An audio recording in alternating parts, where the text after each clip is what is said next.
Order ചോദ്യോത്തരം. Shri Preman ഹാജരുണ്ടല്ലോ. ബഹുമാനപ്പെട്ട വൈദ്യുതി വകുപ്പ് മന്ത്രി. സാറ്, വൈദ്യുതിയുടെ ആഭ്യന്തര ഉൽപ്പാദനം വർദ്ധിച്ചിട്ടുണ്ട്.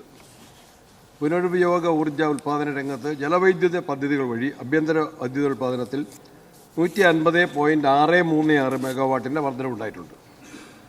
സൗരോർജ്ജ മേഖലയിൽ ഈ കാലയളവിൽ 2492.459 മെഗാവാട്ട് സോളാർ വൈദ്യുതി ഗ്രിഡിലേക്ക് കൂട്ടിച്ചേർക്കാൻ കഴിഞ്ഞിട്ടുണ്ട്.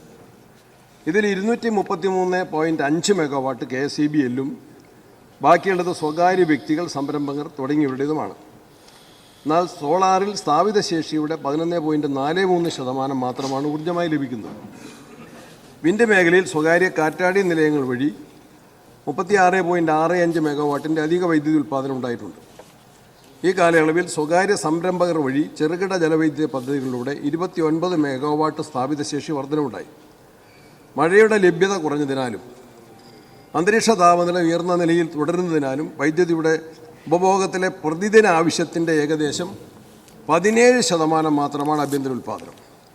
ടോട്ടൽ ജലവൈദ്യുത പദ്ധതിയുടെ സ്ഥാപിത ശേഷി നമുക്കിപ്പോൾ 2220 മെഗാവാട്ടാണ്. അതിൽ 10 വർഷക്കാലം കൊണ്ട് 8% വർധനവുണ്ടായി. നമ്മുടെ ആവശ്യം 6000 മെഗാവാട്ടാണ്. ശ്രീ പ്രേമൻ.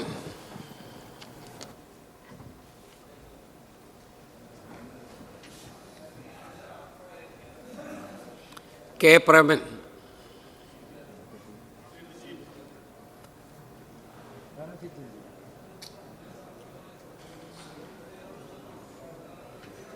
ഹാജരില്ല.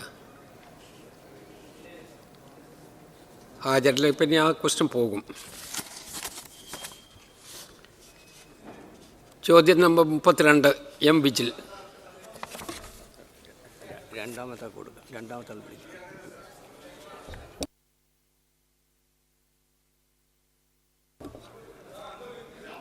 ശ്രീ വി ജോയ്. ഒരു ക്വസ്റ്റ്യൻ സപ്ലിമെൻ്ററി. എങ്ങനെയാ? അല്ല, അത് തർക്കിക്കേണ്ട കാര്യമില്ല. ആളില്ലല്ലോ. 2 പ്രാവശ്യം ഞാൻ വിളിച്ചല്ലോ. ആദ്യം ഇതിൻ്റെ ലീവ് ചോദിക്കുന്ന സന്ദർഭത്തിൽ പ്രേമനുണ്ടോ എന്ന് ഞാനിവിടെ വെച്ച് ചോദിച്ചതാണ്. അങ്ങ് സാധാരണഗതി കയ്യെങ്കിലും കാണിക്കേണ്ടതായിരുന്നു. ഒന്നും ചെയ്തില്ല. രണ്ടാമത് പേര് വിളിച്ചു, അപ്പോഴും ഇല്ല. മൂന്നാമത് പേര് വിളിച്ചു, അപ്പോഴും ഇല്ല. രണ്ടാമത്തെ ആൾ ശ്രീ വി ജോയിയെ വിളിക്കുന്നു. ശ്രീ വി ജോയി. സാർ, നമ്മളിപ്പോൾ ഈ പീക്ക് അവറിൽ വൈദ്യുതി കട്ട് ചെയ്യുന്നൊരു സാഹചര്യം പലയിടത്തും സംജാതമായിട്ടുണ്ട്. എത്ര കാലത്തേക്ക് ആ കട്ട് വേണ്ടിവരും എന്നതിനെ സംബന്ധിച്ച് ഒന്ന് പറയാമോ സാർ? സാറേ, പസഫിക് സമുദ്രത്തിലെ എൽനിനോ പ്രതിഭാസം ശക്തി പ്രാപിച്ചതിനെ തുടർന്ന് അന്തരീക്ഷ ഊഷ്മാവ് രാജ്യത്തൊട്ടാകെ വർദ്ധിച്ചിട്ടുണ്ട്. ഇത് വൈദ്യുതി ലഭ്യതയിൽ വലിയ തോതിലുള്ള കുറവുണ്ടാക്കിയിട്ടുണ്ട്. ജൂൺ 16 മുതൽ തിരികെ നൽകാമെന്ന കരാറിൽ നമ്മൾ മറ്റ് സംസ്ഥാനങ്ങളിൽ നിന്ന് മാർച്ച് ഏപ്രിൽ മാസങ്ങളിലേക്ക് കേരളം വായ്പയായിട്ട് വൈദ്യുതി വാങ്ങിയിട്ടുണ്ട്. അത് സാപ്പാണ്. അത് നമ്മൾ ജൂൺ 15 ശേഷം മടക്കി കൊടുക്കുന്നുള്ള നിലയിലാണ്. അപ്പോൾ ആ മടക്കി കൊടുക്കൽ നമുക്ക് വീഴ്ച വരുത്താൻ പറ്റില്ല. നമ്മളിപ്പോൾ മടക്കി കൊടുത്തുകൊണ്ടിരിക്കുകയാണ്. ജൂൺ 1 തന്നെ മൺസൂർ എത്തിയെങ്കിലും മഴ വേണ്ടത്ര ശക്തി പ്രാപിക്കാത്തതിനാൽ അന്തരീക്ഷ താപനില കാര്യമായി കുറഞ്ഞിട്ടില്ല. ആകെ 4100 മെഗാവാട്ടിൻ്റെ ആവശ്യകതയാണ് പ്രതീക്ഷിച്ചത്. എങ്കിലും 4900 മെഗാവാട്ട് വരെ ഉയരുന്ന സ്ഥിതിയുണ്ട്. ഉപയോഗത്തിലും 10 ദശലക്ഷം യൂണിറ്റിൻ്റെ വർധനവുണ്ടായിട്ടുണ്ട്. ആഭ്യന്തര ഉൽപ്പാദനമായ 1700 മെഗാവാട്ടും കേന്ദ്ര നിലയങ്ങളിൽ നിന്നുള്ള 1701 മെഗാവാട്ടും ദീർഘകാല കരാറുകളുടെ അടിസ്ഥാനത്തിൽ ലഭിക്കുന്ന 612 മെഗാവാട്ടും വൈദ്യുതി പൂർണ്ണതോതിൽ ലഭിക്കുമ്പോഴും മേൽപ്പറഞ്ഞ കാരണങ്ങളാൽ ഏതാണ്ട് 900 മെഗാവാട്ട് വൈദ്യുതിയുടെ കുറവ് ജൂൺ 16 മുതൽ 30 വരെ നിലനിൽക്കുന്നുണ്ട്. പവർ എക്സ്ചേഞ്ചുകളുടെ വൈദ്യുതി ലഭ്യതയും ഈ സവിശേഷ സാഹചര്യത്തിൽ 5% ചുരുങ്ങിയിരിക്കുകയാണ്. ഇക്കാരണങ്ങളാൽ ജൂൺ 16 രാത്രി 9-നും 12-നും ഇടയിൽ സംസ്ഥാനത്തെ ചില ഭാഗങ്ങളിൽ നേരിയ തോതിലുള്ള വൈദ്യുതി നിയന്ത്രണം വന്നിട്ടുണ്ട്. അണക്കെട്ടുകളിൽ കഴിഞ്ഞ പ്രാവശ്യം ഇതേ സമയത്ത് 47% ജലനിരപ്പുണ്ടായിരുന്നെങ്കിൽ ഇപ്രാവശ്യം അത് 21.22% കുറയുകയാണ്. അതാണ് സ്ഥിതി സാർ. അതുകൊണ്ട് 16-ാം തീയതി 0.76 മില്യൺ യൂണിറ്റിൻ്റെയും 17-ാം തീയതി 1.08 യൂണിറ്റിൻ്റെയും 18-ാം തീയതി 0.294 യൂണിറ്റിൻ്റെയും 19-ാം തീയതി 125 യൂണിറ്റിൻ്റെയും കുറവുണ്ടായിട്ടുണ്ട്. അതിനുള്ള ചെറിയ തോതിലുള്ള നിയന്ത്രണം ഏർപ്പെടുത്തിയിട്ടുണ്ട്. പിന്നീട് അത് നല്ല നിലയിൽ തന്നെ പുരോഗമിക്കുന്നുണ്ട്. ഇതാണ് സവിശേഷമായിട്ടുള്ള സാഹചര്യം. ശ്രീ പി മമ്മിക്കുട്ടി. സർ, വീടുകളിൽ സോളാർ സ്ഥാപിക്കുന്നതിനുള്ള അപേക്ഷകളിൽ എത്ര ദിവസം കൊണ്ട് തീർപ്പാക്കാൻ കഴിയുമെന്ന് സ്വീകരിക്കാമോ? സാർ, എത്രയും വേഗത്തിൽ തീർപ്പാക്കാം. എനിക്ക് ദിവസം എന്നല്ല, അങ്ങനെ നിഷ്കർഷിക്കാൻ കഴിയാത്ത സാഹചര്യമുണ്ട്, പല സാഹചര്യങ്ങളുണ്ട്. എത്രയും വേഗത്തിൽ തീർപ്പാക്കാനുള്ള നടപടികൾ സ്വീകരിക്കുന്നു. Shri you are Pradeep. Sir, കഴിഞ്ഞ 10 വർഷം കേരളത്തിനകത്ത് പവർ കട്ടോ റോഡ് ഷെഡിങ്ങോ ഒന്നും ഇല്ലാതെ നല്ല നിലയ്ക്ക് കൈകാര്യം ചെയ്യാൻ കഴിഞ്ഞു. പക്ഷെ അന്നും അങ്ങ് പറഞ്ഞ ഈ എൽനിനോ പ്രതിഭാസം നമ്മുടെ നാട്ടിനകത്ത് കാണാൻ കഴിഞ്ഞു. പക്ഷെ അത് മറികടക്കാൻ വേണ്ടി അന്ന് ചെയ്ത പോലെ തന്നെ ഇന്ന് പുതിയ ഗവൺമെൻറ് ഇത് മറികടക്കാൻ വേണ്ടി എന്തെങ്കിലും സംവിധാനം ഉണ്ടാക്കി വെച്ചിട്ടുണ്ടോ? ഇനി ഇതുമായി ബന്ധപ്പെട്ട് സ്വകാര്യ സ്ഥാപനങ്ങൾ ഏതെങ്കിലും സഹായം തേടാൻ തീരുമാനിച്ചിട്ടുണ്ടോ? എന്താണെന്ന് വ്യക്തമാക്കി തരാമോ സർ? സാറ്, വൈദ്യുതിയുടെ ആവശ്യകത വളരെ ശക്തമാണ്. നമ്മുടെ സംസ്ഥാനത്ത് ഉപയോഗം കൂടിക്കൊണ്ടിരിക്കുകയാണ്. കണക്ഷനുകളുടെ എണ്ണം കൂടുന്നു, ഉപയോക്താക്കളുടെ എണ്ണം കൂടുന്നു. ഈ കാലാവസ്ഥ ചൂട് കൂടുന്ന സാഹചര്യം നമ്മൾ അറിയാം. AC ഉപയോഗിക്കുന്ന ആളുകളുടെ എണ്ണം കൂടുന്നു. അതനുസരിച്ച് ലഭ്യത കുറയുന്നുണ്ട്. ആ ലഭ്യത വർദ്ധിപ്പിക്കുന്നതിനുള്ള പല നടപടികൾ, സോളാറിൻ്റെ പ്രൊജക്റ്റ്, കാറ്റാടിയുടെ പ്രൊജക്റ്റ്, അതുപോലെ തന്നെ മറ്റ് പ്രൊജക്റ്റുകൾ, നമ്മളുടെ പമ്പ്ഡ് സ്റ്റോറേജിൻ്റെ project, battery energy storage project, അങ്ങനെയുള്ള വിവിധ പദ്ധതികൾ ഗവൺമെൻറ് പരിഗണനയിലും ചില കാര്യങ്ങൾ പുരോഗതിയും മുന്നോട്ട് പോവുകയാണ് സാർ. ശ്രീ ആബിദ് ഹുസൈൻ തങ്ങൾ. വൈദ്യുതി രംഗത്ത് മലപ്പുറം ജില്ലയിൽ പ്രത്യേകിച്ചും വളരെ പിന്നോക്കാവസ്ഥയിലാണ്. കഴിഞ്ഞ ഗവൺമെൻറ് കാലത്ത് പുതിയൊരു മലപ്പുറം പാക്കേജ് എന്ന പ്രവർത്തനം ആരംഭിച്ചിരുന്നു. പക്ഷേ ഇതിൻ്റെ പൂർത്തീകരണം, അതിൻ്റെ പ്രവർത്തനങ്ങൾ മുന്നോട്ട് പോയിട്ടില്ല. 2024-25 ടേൺകി അടിസ്ഥാനത്തിലാണ് തുടങ്ങിയത്. 26 അത് ബോർഡ് തന്നെ ഏറ്റെടുത്തിട്ടുണ്ട്.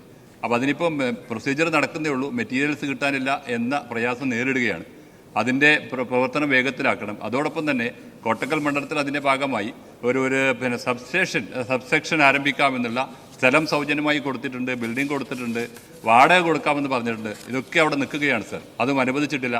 വളാഞ്ചേരി മേഖലയിൽ 2 സബ്സെക്ഷൻ കൊടുക്കാമെന്ന് പറഞ്ഞിട്ട് അതും നടന്നിട്ടില്ല. സർ, ഈ പണി ഏറ്റവും എളുപ്പം മലപ്പുറം പാക്കേജ് പൂർത്തീകരിക്കാനും ഈ മണ്ഡലത്തിലെ ഈ ആവശ്യം പരിഗണിക്കാനും സാധിക്കുമോ എന്നാണ് എൻ്റെ ചോദ്യം സർ. സാർ, ബഹുമാനപ്പെട്ട അംഗം പറഞ്ഞ കാര്യങ്ങൾ പ്രത്യേകം ശ്രദ്ധിക്കുന്നതാണ്. സാർ, ഒരു കാര്യം, നിയോജകമണ്ഡലം തലത്തിൽ വൈദ്യുതി പ്രശ്നങ്ങൾ ചർച്ച ചെയ്യുന്നതിനും പരിഹരിക്കുന്നതിനുമായിട്ട് 4/7/11 ബഹുമാനായ ശ്രീ ആര്യാടൻ വൈദ്യുതി മന്ത്രിയായിരുന്നപ്പോൾ ഒരു കമ്മിറ്റി, MLA-മാർ ചെയർമാനായിട്ടൊരു കമ്മിറ്റി രൂപീകരിച്ചിരുന്നു. ആ കമ്മിറ്റി ഒന്നും കൂടി, ചില സ്ഥലങ്ങളിൽ അന്നൊക്കെ നമ്മളെല്ലാവരും അതിനകത്ത് യോഗം വിളിക്കുകയും കാര്യങ്ങൾ ഇടപെടുകയും ചെയ്തിട്ടുണ്ട്. ആ കമ്മിറ്റി നിയോജകമണ്ഡലം തലങ്ങളിൽ ഒന്നുകൂടി പുനഃസംഘടിപ്പിക്കണം, പുനഃസ്ഥാപിക്കണം. ഇവിടെ പറഞ്ഞ പ്രാദേശിക വിഷയങ്ങൾ ഉൾപ്പെടെ ചർച്ച ചെയ്ത് എത്രയും വേഗത്തിൽ പരിഹാരം ഉണ്ടാക്കണം. ശ്രീ പ്രേമൻ ലെഫ്റ്റ് ഔട്ട് ആയതാണ്.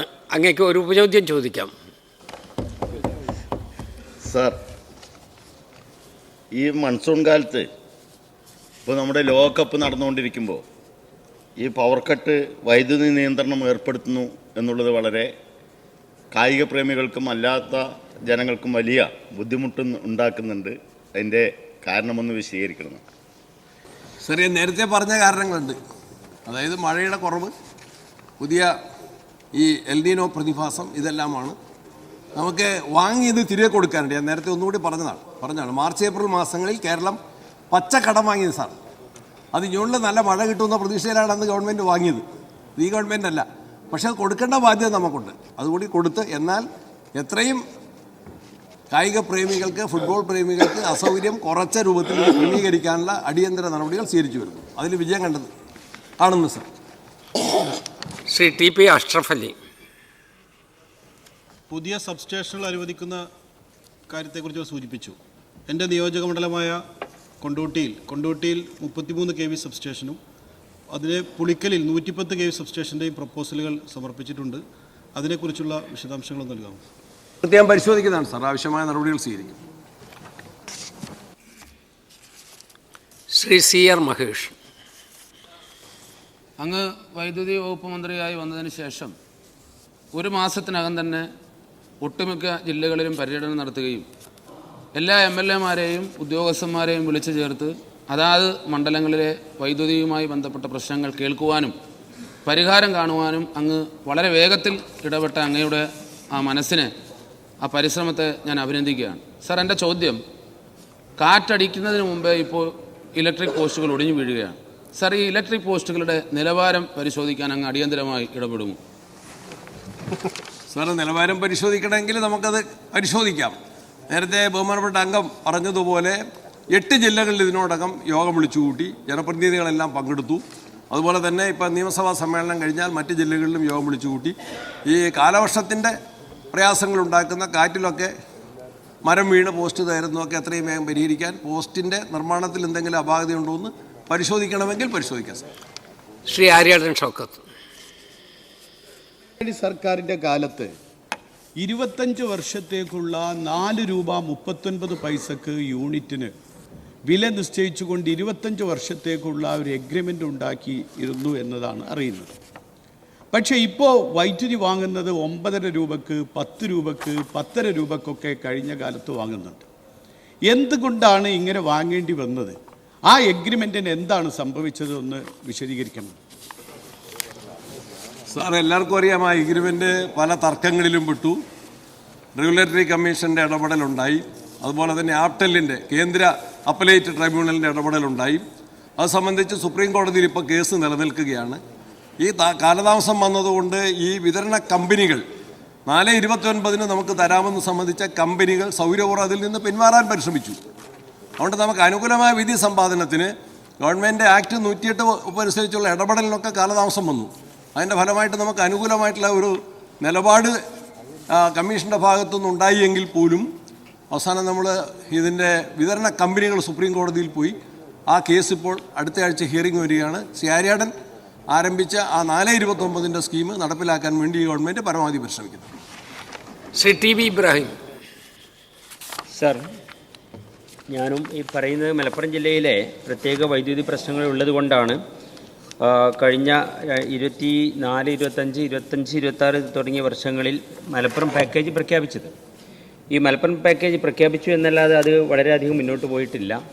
24, 25 വർഷത്തേത് ടെൻഡർ കഴിഞ്ഞ നടപടിക്രമങ്ങളായി. പക്ഷേ 25, 26 വർഷങ്ങളിൽ അതിൻ്റെ ടെൻഡർ നടപടി ഒന്നും ആയിട്ടില്ല. അതിന് പ്രധാനമായിട്ടും പറയുന്ന കാരണം അത് ഈ പ്രത്യേകിച്ച് KSEB ബോർഡിന് തന്നെ അതിൻ്റെ നിർവ്വഹണ ചുമതല കൊടുക്കുകയാണെങ്കിൽ അവർക്ക് തന്നെ ഈ മെറ്റീരിയൽസ് മറ്റൊക്കെ കളക്ട് ചെയ്തിട്ട് വളരെ പെട്ടെന്ന് അതിൻ്റെ ഇംപ്ലിമെൻറ്റേഷനിലേക്ക് പോകാൻ കഴിയും.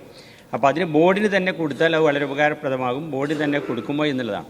33 kV സബ്സ്റ്റേഷൻ മലപ്പുറം ജില്ലയിൽ വളരെ കുറവാണ് എന്നുള്ളതാണ് മലപ്പുറം ജില്ലയിലെ മറ്റൊരു വൈദ്യുതിയുടെ ഈ ലാക്ക് ഓഫ് സ്കേഴ്സിറ്റി കാരണമെന്നും പറയുന്നു. 33 kV സബ്സ്റ്റേഷനും കൂടുതലായിട്ട് തുടങ്ങാൻ വേണ്ടിയിട്ട് പ്രത്യേകിച്ച് പദ്ധതി തയ്യാറാക്കുമോ എന്നുള്ളതാണ് എൻ്റെ ചോദ്യം. നടപടികൾ ആലോചിച്ച് തീരുമാനിക്കും. ചോദ്യം നമ്പർ 32 ശ്രീ M. വിജിൽ.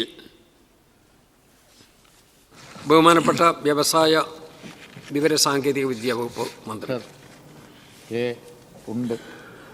സംസ്ഥാനത്തെ സൂക്ഷ്മ ചെറുകിട ഇടത്തരം സംരംഭങ്ങൾക്ക് അവരുടെ പ്രവർത്തനത്തെ ദോഷകരമായി ബാധിക്കുന്നതും മുൻകൂട്ടി കാണാൻ കഴിയാത്തതുമായ സാമ്പത്തിക സഹായം നൽകുന്നതിനായി മിനിമം ഇൻഷുറൻസ് പരിരക്ഷ എന്ന നിലയിൽ പ്രീമിയം തുകയുടെ 50% പരമാവധി 5000 രൂപ വരെ റീഇംബേഴ്സ്മെൻറ്റ് നൽകുന്നതാണ്. നിലവിൽ പ്രവർത്തിക്കുന്ന സംരംഭങ്ങൾക്കും അതുപോലെ പുതിയ സംരംഭങ്ങൾക്കും ഈ ആനുകൂല്യം ബാധകമാണ്. ഉണ്ട്. സംരംഭവുമായി ബന്ധപ്പെട്ട എല്ലാ സംശയങ്ങൾക്കും മറുപടി നൽകുന്നതിനായി വിവിധ മേഖലയിലെ വിദഗ്ധരെ ഉൾപ്പെടുത്തി എല്ലാ ജില്ലകളിലും MSME ക്ലിനിക്കുകൾ ആരംഭിച്ചിട്ടുണ്ട്. എല്ലാ സംരംഭകർക്കും നിയമം, മാർക്കറ്റിംഗ്, DPR തയ്യാറാക്കൽ, കയറ്റുമതി, GST, സാങ്കേതിക വിദ്യ ലൈസൻസുകൾ, ബാങ്കിംഗ് തുടങ്ങിയ മേഖലകളിൽ എംപാനൽ ചെയ്ത വിദഗ്ധരുമായി ആശയവിനിമയം നടത്താനും സംരംഭത്വവുമായി ബന്ധപ്പെട്ട അവരുടെ സംശയങ്ങളും പ്രശ്നങ്ങളും പരിഹരിക്കുന്നതുമായി ലക്ഷ്യമിട്ടുള്ളതാണ് ഈ ക്ലിനിക്കുകൾ. ഈ സേവനം ഉണ്ട്. കേരളത്തിലെ MSMEകളിൽ നിന്നും തിരഞ്ഞെടുത്ത 1000 സംരംഭങ്ങളെ 4 വർഷത്തിനുള്ളിൽ ശരാശരി 100 കോടി രൂപ വിറ്റുവരവുള്ള ബിസിനസ്സുകളായി ഉയർത്തുക എന്ന ലക്ഷ്യത്തോടെ നടപ്പാക്കി വരുന്ന സ്കെയിലപ്പ് മിഷൻ പദ്ധതിയിലേക്ക് 534 സംരംഭങ്ങളെ ഇതുവരെ തിരഞ്ഞെടുത്തിട്ടുണ്ട്. തിരഞ്ഞെടുത്ത സംരംഭങ്ങളിൽ നിന്നും ആനുകൂല്യത്തിനായി അപേക്ഷകൾ സ്വീകരിച്ചു വരുന്നു. ശ്രീ M. വിജിൽ. കേരളത്തിൽ യുവാക്കൾക്ക് സംസ്ഥാനത്തിനകത്ത് തന്നെ തൊഴിൽ ചെയ്യാനാകുന്ന വിധത്തിൽ സംവിധാനങ്ങൾ ശക്തിപ്പെടുത്തുന്നതിൽ MSME ഉൾപ്പെടെയുള്ള വ്യവസായ സംരംഭങ്ങൾക്ക് വലിയ പങ്ക് വഹിക്കാനാകും. സർ, രണ്ടാം പിണറായി സർക്കാരിൻ്റെ കാലത്ത് മാത്രം 4,32,649 MSMEകളാണ് സംരംഭക വർഷം പദ്ധതി വഴി നടപ്പിലാക്കിയത്.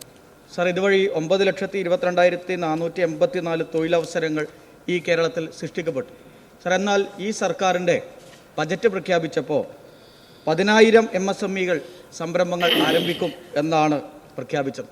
സാർ, LDF സർക്കാർ വളരെ മാതൃകാപരമായി സംഘടിപ്പിച്ച ഈ പദ്ധതിയിൽ നിന്ന് ഒരു പിന്നോട്ട് പോക്കാണോ ഇതിലുള്ള ഇപ്പോഴത്തെ സർക്കാരിൻ്റെ നയം എന്നാണ് എൻ്റെ ചോദ്യം.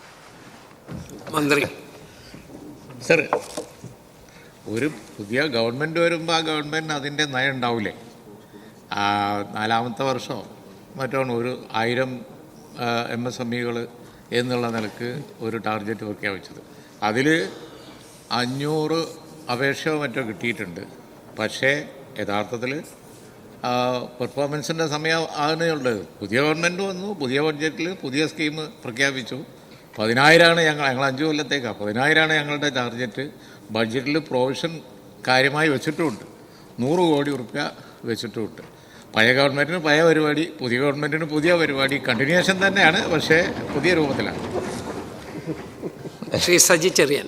Sir, second question. Yes sir, MSME മേഖലയിലെ സംരംഭങ്ങൾക്ക് ഈ കുറഞ്ഞ ചെലവിൽ ഗുണമേന്മയുള്ള ഉൽപ്പന്നങ്ങൾ നിർമ്മിക്കുന്നതിനാവശ്യമായ അടിസ്ഥാന സൗകര്യങ്ങൾ ഒരുക്കുന്നതിനാണ് കോമൺ ഫെസിലിറ്റി സെൻ്ററുകൾ പ്രവർത്തനം ആരംഭിച്ചത്. ഇപ്പോൾ സംസ്ഥാനത്ത് മുഴുവൻ വ്യവസായ ക്ലസ്റ്ററുകളിലും CFC സ്ഥാപിക്കാൻ സർക്കാർ ലക്ഷ്യം വെക്കുന്നുണ്ടോ? അല്ല, ഉണ്ട്. അത് ഓൺഗോയിങ് പ്രോജക്റ്റാണ്. അത് കൂടുതൽ ശക്തിപ്പെടുത്തി മുന്നോട്ട് കൊണ്ടുപോകും. ശ്രീ സജി ചെറിയാൻ. സാർ, കഴിഞ്ഞ ഗവൺമെൻറ് കാലത്ത് ഈ സ്വകാര്യ വ്യവസായ പാർക്കുകൾ, ചെറുകിട പാർക്കുകൾ ആരംഭിക്കുന്നതിന് തീരുമാനിച്ചിരുന്നു. ഇപ്പം അതിൻ്റെ സ്ഥിതി എന്താണ് അങ്ങയുടെ ഗവൺമെൻറ് നയം? ബഹുമാനപ്പെട്ട മന്ത്രി. അല്ല, സ്വകാര്യ ഗവൺമെൻറ് പാർക്കുകൾ, അതായത് സ്ഥലമുള്ളവർക്ക് അത് പാർക്കാക്കി മാറ്റാനുള്ള ഒരു സ്കീം കഴിഞ്ഞ ഗവൺമെൻറ് കാലത്തുണ്ടായിരുന്നു. ഒരു അസംബ്ലിയിൽ ഞങ്ങളൊക്കെ ചോദിച്ചാണ്. ഒരു സ്ഥലമുണ്ട്, ആ സ്ഥലത്തേക്ക് അടിസ്ഥാന സൗകര്യങ്ങൾ, റോഡ്, വെള്ളം, ബാക്കിയുള്ളവ കൊടുത്താൽ അത് ഇൻഡസ്ട്രിയൽ എസ്റ്റേറ്റ് ആക്കാൻ കഴിയുമെങ്കിൽ സ്ഥല ഉടമക്ക് കൂടി പങ്കുള്ള സ്വകാര്യ പാർക്കുകൾ. അതിനകത്ത് കഴിഞ്ഞ ഗവൺമെൻറ് കാലത്ത് പ്രാരംഭ നടപടികളെടുത്തു. കുറച്ച് അപേക്ഷകളൊക്കെ കിട്ടിയിട്ട് അത് കൂടുതൽ ശക്തമായി മുന്നോട്ട് കൊണ്ടുപോകുന്ന നയമാണ് പുതിയ ഗവൺമെൻറ്റിനുള്ളത്. ശ്രീ സേവ്യർ ചിറ്റിലപ്പള്ളി. സാർ, ഐഡിയ മതി 5 ലക്ഷം രൂപയുടെ പലിശരഹിത വായ്പ അതൊരു ഗ്യാരണ്ടി ആയിരുന്നു. സംസ്ഥാനത്തെ ചെറുകിട ഇടത്തരം സംരംഭകർക്ക് കുറഞ്ഞ പലിശ നിരക്കിൽ ഈടില്ലാതെ വായ്പ നൽകാൻ എന്ത് പുതിയ പദ്ധതിയാണ് സർക്കാർ ആവിഷ്കരിച്ചിട്ടുള്ളത് എന്ന് വ്യക്തമാക്കാമോ? സർ, നല്ല ഐഡിയ ഉണ്ട് എങ്കിൽ, ഫീസിബിളാണ് എന്നുണ്ടെങ്കിൽ ആ സംരംഭം യാഥാർത്ഥ്യമാക്കാൻ വേണ്ടി ഒരുപാട് പദ്ധതികളുണ്ട്. അത് വരുന്ന ഐഡിയ എന്തിലാണ് എന്നുള്ളതാണ് പ്രശ്നം. കേന്ദ്ര ഗവൺമെൻറ്റിൻ്റെ പദ്ധതികളുണ്ട്, കേരള ഗവൺമെൻറ്റിൻ്റെ പദ്ധതികളുണ്ട്, വെഞ്ചർ ക്യാപിറ്റലുണ്ട്, അതുപോലെ തന്നെ പല പദ്ധതികളുമുണ്ട്. അപ്പോൾ ഇത് ഇപ്പോൾ നൂതന ടെക്നോളജിയിലൊക്കെയാണ് എന്നുണ്ടെങ്കിൽ അതിന് സഹായം കിട്ടുന്ന പല കാര്യങ്ങളുമുണ്ട്. അപ്പോൾ ഐഡിയ ആണ് പ്രധാനം എന്ന് പറയുന്നത് അതുകൊണ്ടാണ്. ഐഡിയ ഉണ്ടോ അവിടെ ഡെവലപ്പ് ചെയ്യാൻ ഇന്ന് ആളുമുണ്ട്, സഹായമുണ്ട്, സപ്പോർട്ട് ചെയ്യാൻ വേണ്ടി ഇൻഡസ്ട്രി ഉണ്ട്, ഗവൺമെൻറ് ഉണ്ട്, കേന്ദ്ര ഗവൺമെൻറ്, കേരള ഗവൺമെൻറ്, വലിയ ഇൻഡസ്ട്രികളൊക്കെ വരും. പക്ഷേ ഐഡിയ അതിനനുസരിച്ച് നന്നാവണം എന്ന് മാത്രം. ശ്രീ കാരായി രാജൻ. സാർ, MSME മേഖലയിലെ തൊഴിലാളികൾ നിരവധിയായ തൊഴിൽ സുരക്ഷാ പ്രശ്നങ്ങൾ അഭിമുഖീകരിക്കുന്നുണ്ട്. അവരുടെ സാമ്പത്തിക സുരക്ഷിതത്വം ഉൾപ്പെടെ നടപ്പിലാക്കാൻ വേണ്ടി ഇൻഷുറൻസ് ഉൾപ്പെടെയുള്ള പദ്ധതി എത്രത്തോളം ശക്തമായി തുടരാൻ ഈ ഗവൺമെൻറ് ഉദ്ദേശിക്കുന്നുണ്ട്? അതാണ് മെയിൻ ക്വസ്റ്റ്യനിൽ പറഞ്ഞത്. ഒരു ഇൻഷുറൻസ് ചെറുകിട വ്യവസായങ്ങൾക്ക്, MSMEകൾക്ക് ഒരു ഇൻഷുറൻസ് പദ്ധതി നടപ്പിലാക്കിയിട്ടുണ്ട്. അതിനകത്ത് തൊഴിലാളികളുടെ പ്രീമിയം അടക്കാനുള്ള ഒരു സഹായം 5,000 രൂപ മാക്സിമം എന്ന ലിമിറ്റിൽ ഗവൺമെൻറ് സഹായിക്കും. അതാണ് ആ പദ്ധതി. ശ്രീ നജീബ് കാന്തപുരം.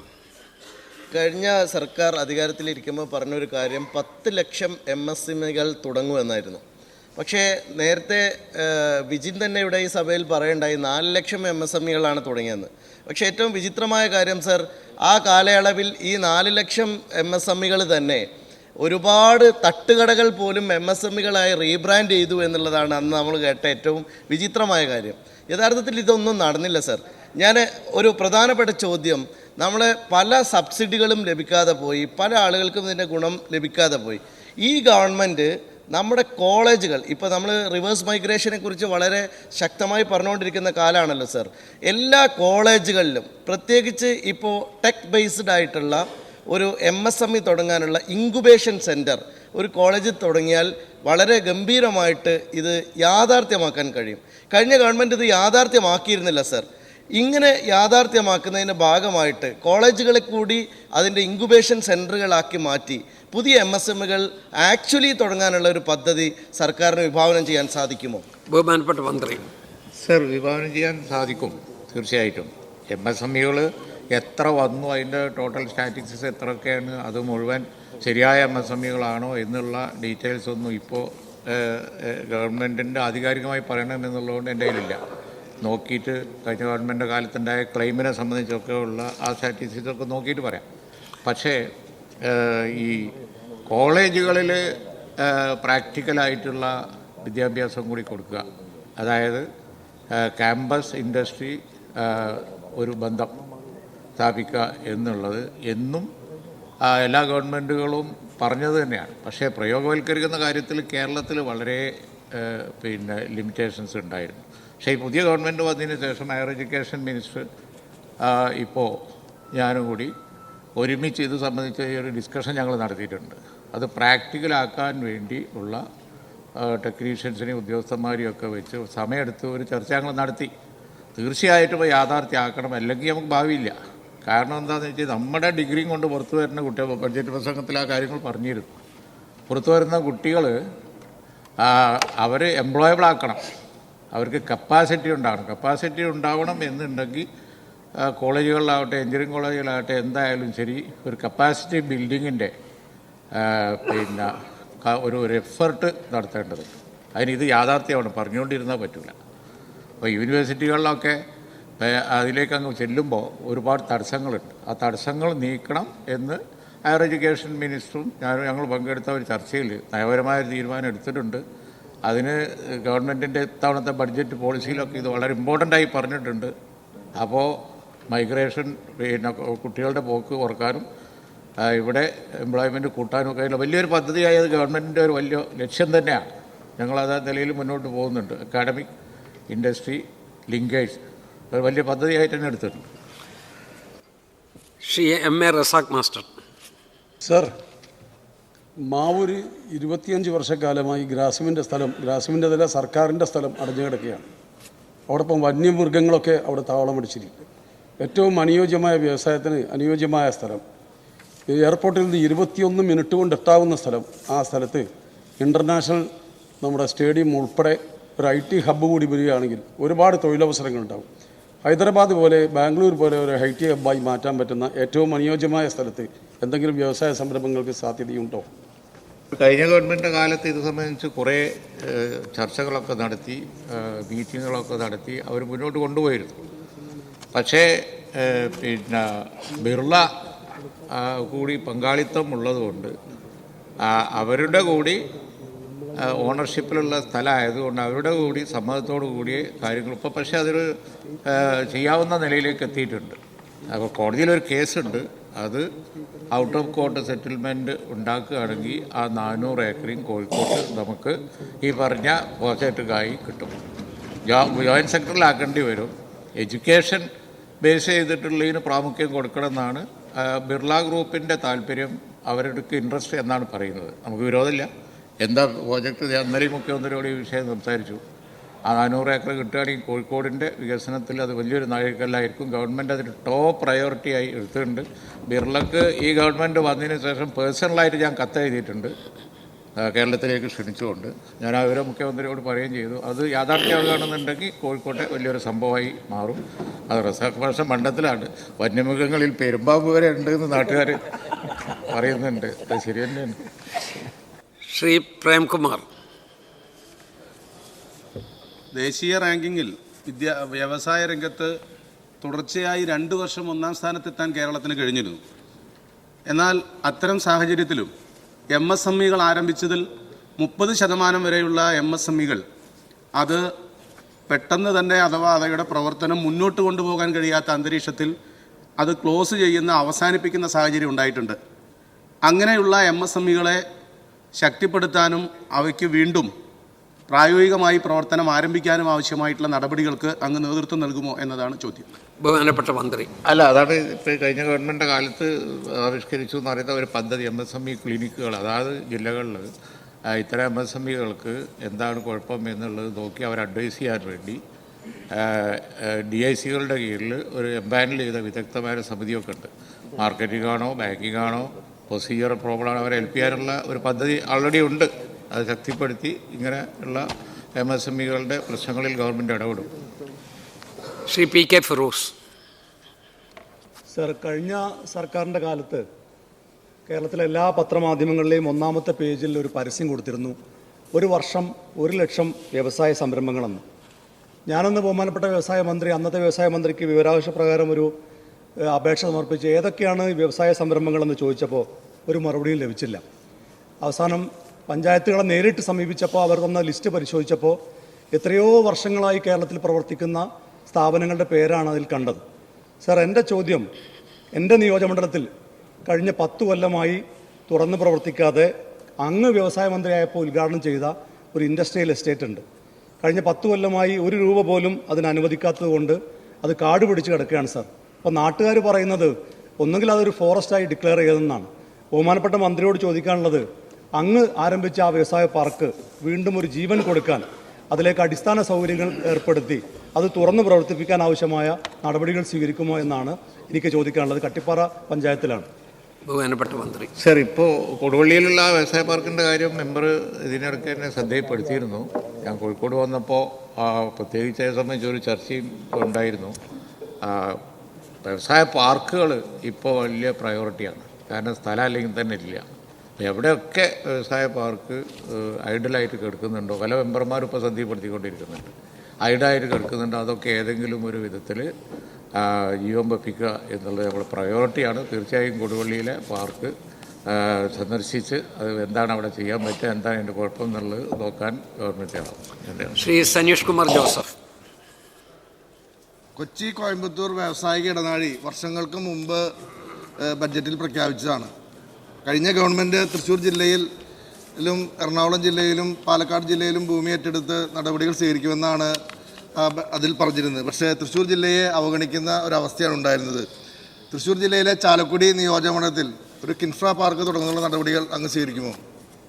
സർ, ഈ കൊറിഡോറും അതുപോലെ തന്നെ പാർക്കുകളൊക്കെ പ്രഖ്യാപനങ്ങളായി അവശേഷിക്കുന്നതിൻ്റെ പ്രധാന കാരണം അഡ്രസ്സ് ചെയ്യാൻ വേണ്ടിയാണ് ഇത്തവണ പുതിയ ഗവൺമെൻറ് ബഡ്ജറ്റിലൊരു പുതിയ കാഴ്ചപ്പാട് പ്രഖ്യാപിച്ചത്. അതായത് നമുക്ക് ബഡ്ജറ്റിലുള്ള വളരെ മീഗറായിട്ടുള്ള എമൗണ്ട് വെച്ചുകൊണ്ട് ലാൻഡ് എടുക്കുക എന്നുള്ളത് വളരെ പരിമിതമായേ നടക്കുള്ളൂ. അതുകൊണ്ടാണ് ഈ കൊറിഡോറിലൊക്കെ സ്ഥലം, കേരളത്തിൻ്റെ ഏറ്റവും വലിയ പ്രശ്നം വ്യവസായ ഐഡിയും ആളും ഒക്കെ വരും. പാർക്ക് ഈ കൊറിഡോറിലൊക്കെ സ്ഥലം കൊടുക്കാമെന്ന് ചോദിച്ചാൽ നമ്മളെടുത്തുണ്ടാവില്ല. അതാണ്. അപ്പോൾ സ്ഥലം എടുക്കാൻ വേണ്ടി, സ്ഥലം അക്വയർ ചെയ്യാൻ വേണ്ടി പുതിയ പദ്ധതികൾ ഈ പുതിയ ബഡ്ജറ്റിൽ പുതിയ കാഴ്ചപ്പാടായി തന്നെ ഇൻഡസ്ട്രി സോൺസ് എന്നൊക്കെ പറഞ്ഞ് പ്രഖ്യാപിച്ചിട്ടുണ്ട്. അതിൻ്റെ ഡീറ്റെയിൽസ് ഞങ്ങൾ വർക്കൗട്ട് ചെയ്ത്, ഈ കൊറിഡോർ കുറേ കാലമായിട്ടുള്ളതാണ്, പക്ഷേ അവിടെ കാര്യമായ പ്രവർത്തനങ്ങൾ നടന്നിട്ടില്ല. അത് നടത്താനുള്ള ഒരു വലിയ ശ്രമം ഈ ഗവൺമെൻറ് നടത്തും എന്നുള്ളത് തന്നെയാണ് പറയുന്നത്. ചോദ്യം നമ്പർ 33 ശ്രീ VT ബൽറാം.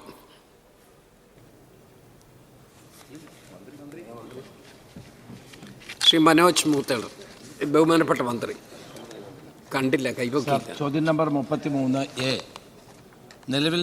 നിലവിലെ സംസ്ഥാന സർക്കാർ അധികാരത്തിൽ വന്ന ശേഷം ലഹരി മരുന്നുകളുടെ കടത്ത്, സംഭരണം, വിപണനം, ഉപയോഗം എന്നിവ ഫലപ്രദമായി നിയന്ത്രിക്കുന്നതിനായി കേരള പോലീസ്, എക്സൈസ്, വിദ്യാഭ്യാസം, ആരോഗ്യം എന്നീ ഡിപ്പാർട്ട്മെൻറ്റുകളുടെ സഹകരണത്തോടെ operation Toofan, the narco hunt പദ്ധതിയുടെ ഭാഗമായി ശക്തമായ നിയമ നടപടികളാണ് സ്വീകരിച്ചു വരുന്നത്. സാർ, ജൂൺ 2-ാം തീയതി ബഹുമാനപ്പെട്ട മുഖ്യമന്ത്രി കോട്ടൺ ഹിൽ സ്കൂളിൽ ഇതിൻ്റെ ഔപചാരികമായ ഉദ്ഘാടന കർമ്മം നിർവഹിക്കുകയുണ്ടായി. സാർ, പദ്ധതിയുടെ ഭാഗമായി 2/6/2026 മുതൽ 17/6/2026 വരെ വിവിധ തരത്തിലുള്ള നിരോധിത മയക്കുമരുന്നുകൾ കൈവശം വെച്ചതുമായി ബന്ധപ്പെട്ട് സംസ്ഥാനത്തെ 2954 കേസുകൾ രജിസ്റ്റർ ചെയ്യുകയും 3776 പേരെ അറസ്റ്റ് ചെയ്യുകയും ചെയ്തിട്ടുണ്ട്. കൂടാതെ പുകയില ഉൽപ്പന്നങ്ങളുടെ നിയന്ത്രണവുമായി ബന്ധപ്പെട്ട് കോട്ട്പ നിയമപ്രകാരം 1421 കേസുകൾ രജിസ്റ്റർ ചെയ്തിട്ടുണ്ട്. പദ്ധതിയുടെ പ്രവർത്തനങ്ങൾ കൂടുതൽ കാര്യക്ഷമമാക്കുവാനായി സംസ്ഥാനത്തെ 84 പോലീസ് സബ് ഡിവിഷനുകളായി പ്രത്യേകം ടീമുകൾ രൂപീകരിച്ചിട്ടുണ്ട്. ഈ ടീമുകളുടെ സഹായത്തോടെ നിരോധിത മയക്കുമരുന്ന് ഉൽപ്പന്നങ്ങളുടെയും ഉറവിടങ്ങൾ കണ്ടെത്തി തടയുന്നതിനും വിതരണ ശൃംഖല തകർക്കുന്നതിനും ബന്ധപ്പെട്ട കേസുകളിൽ ശാസ്ത്രീയവും സമഗ്രവുമായ അന്വേഷണം നടത്തി നിയമ നടപടികൾ സ്വീകരിക്കുന്നതിനുള്ള പ്രവർത്തനങ്ങൾ ശക്തമായി തുടരുന്നു. സർ, ആൻസർ ഇത്തിരി ടേബിൾ ചെയ്താലും ടേബിൾ ചെയ്യാം. ആയിക്കോട്ടെ. Thank you very much. Shri V T Balram. Sir, അങ്ങിവിടെ സൂചിപ്പിച്ചതുപോലെ ജൂൺ 2 മുതൽ 17 വരെയുള്ള വെറും 2 ആഴ്ചക്കാലം കൊണ്ട് കേരളത്തിൽ 2954 കേസുകൾ രജിസ്റ്റർ ചെയ്യുകയും 3176 ആളുകളെ അറസ്റ്റ് ചെയ്യുകയും ചെയ്തു എന്ന് പറയുമ്പോൾ എത്ര അഭിനന്ദിച്ചാലും മതിയാവില്ല സർ. സർ, ഇച്ഛാശക്തിയുള്ള ഒരു ഭരണകൂടം നിശ്ചയദാർഢ്യത്തോടു കൂടി ഫോക്കസോടു കൂടി മുന്നോട്ട് പോയാൽ എന്താണ് ചെയ്യാൻ സാധിക്കുക എന്നുള്ളതിൻ്റെ ഏറ്റവും നല്ലൊരു ഉദാഹരണമാണ്. സ്വാഭാവികമായിട്ട് ഉയരുന്ന ചോദ്യം, എന്തുകൊണ്ടാണ് കഴിഞ്ഞ 10 വർഷം ഇത്തരത്തിലുള്ള ഒരു സ്ട്രോങ് എൻഫോഴ്സ്മെൻറ്റ് ഇല്ലാതെ പോയത് എന്നുള്ളതാണ്. കേരളം തെക്കേ ഇന്ത്യയിലെ തന്നെ ഒരു നാർക്കോ ഹബ്ബായി മാറുന്നുണ്ടോ എന്നുള്ളൊരു സംശയത്തിൻ്റെ സാഹചര്യം ഇവിടെ ഉണ്ടായത് കഴിഞ്ഞ 10 വർഷത്തെ ഭരണ പരാജയമായി തന്നെ നമുക്ക് കാണേണ്ടതായിട്ട് വരും. അങ്ങ് മുന്നോട്ട് വയ്ക്കുന്ന ഇതിനെല്ലാം അഭിനന്ദനങ്ങളും നേർന്നുകൊണ്ട്, ആശംസകൾ നേർന്നുകൊണ്ട് നമ്മൾ യോജിക്കേണ്ട വിഷയമാണ് ഇനിയെങ്കിലും. അതുകൊണ്ട് എനിക്ക് സ്പെസിഫിക് ആയിട്ട് ഒരു വിഷയം കൂടി അങ്ങയുടെ മുമ്പിൽ ചൂണ്ടിക്കാണിക്കാനുള്ളത്, സർ, ഈ ഡി അഡിക്ഷൻ്റെ ഭാഗമായിട്ട് വിമുക്തി അടക്കമുള്ള പദ്ധതികളുടെ ഭാഗമായിട്ട് ഈ നൽകുന്ന മരുന്നുകൾ പോലും മറ്റു രീതിയിൽ ദുരുപയോഗപ്പെടുത്തി ലഹരി വസ്തുക്കളാക്കി മാറ്റുകയാണ്. കാരണം മരുന്നുള്ളിൽ കഴിച്ചാൽ കുഴപ്പമില്ല, പക്ഷെ അത് വെള്ളത്തിൽ കലക്കി സിറിഞ്ച് വഴി ഇഞ്ചക്ട് ചെയ്താൽ അതും ഒരു ലഹരി മരുന്നായിട്ട് മാറുകയാണ്. അതുകൊണ്ട് ഈ മരുന്നുകളുടെ ഇത്തരത്തിലുള്ള ദുരുപയോഗത്തെ കർശനമായി നിയന്ത്രിക്കുന്നതിനും ഇക്കാര്യത്തിൽ കൃത്യമായിട്ടുള്ള പ്രോട്ടോകോൾ ഉണ്ടാക്കുന്നതിനും ഗവൺമെൻറ് നടപടി സ്വീകരിക്കും. മന്ത്രി. സർ, നമ്മുടെ സംസ്ഥാനത്തെ ബാധിച്ചിരിക്കുന്ന ഏറ്റവും ഗുരുതരമായ പ്രശ്നമാണ് സാർ ഈ മയക്കുമരുന്നിൻ്റെ വ്യാപനം. സാർ, കോളേജുകളിൽ, സ്കൂളുകളിൽ, ധാരാളം പൊതുസ്ഥലങ്ങളിൽ ഒക്കെ ഈ മയക്കുമരുന്നിൻ്റെ വ്യാപനം ഇന്ന് ശക്തമാണ്. ഒരു കാലത്ത് കേരളത്തിൽ ഇത്തരം പ്രവർത്തനങ്ങൾ ഇല്ലായിരുന്നു. പക്ഷേ ഇന്ന് പഞ്ചാബിനെ കടത്തിവെട്ടത്തക്ക നിലയിൽ ഈ മയക്കുമരുന്നിൻ്റെ വ്യാപനം ശക്തമാണ്. അതിനെതിരായിട്ടുള്ള ഒരു പോരാട്ടമാണ് ഈ ഗവൺമെൻറ് ആഗ്രഹിക്കുന്നത്. സാർ, ഒരു ദിവസം കൊണ്ട് ഇത് സാധ്യതപ്രായമാകാമെന്നുള്ള തെറ്റിദ്ധാരണയൊന്നും ഞങ്ങൾക്കില്ല. സാർ, ഇതൊരു കൂട്ടായ പരിശ്രമത്തിൻ്റെ അനിവാര്യതയാണ് നമ്മളെ ചൂണ്ടിക്കാണിക്കുന്നത്. ഇതിനകത്ത് കക്ഷിയോ രാഷ്ട്രീയമോ ഒന്നുമില്ല സാർ. മയക്കുമരുന്ന് തടയാനുള്ള എല്ലാ നടപടികളുമാണ് ഗവൺമെൻറ് കൈക്കൊള്ളുന്നത്.